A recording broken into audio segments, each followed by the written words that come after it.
Ever built a string inside a loop? That common pattern might be secretly O and squared. In Python, strings are immutable. When you write result equals result plus word inside a loop, Python cannot modify the string in place. It must allocate a brand new string, copy all the previous characters, then append the new word. With n words, you create n intermediate string objects, each one larger than the last. All that copying adds up fast. Join takes a completely different approach. Before allocating anything, it scans through all the strings to calculate the total length needed. Then it allocates exactly one string of that size and fills it in a single pass. One allocation, one copy. No intermediate objects piling up in memory. The performance difference is dramatic.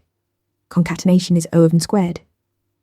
Each iteration copies all previous characters, so total work grows quadratically. Join is O of n.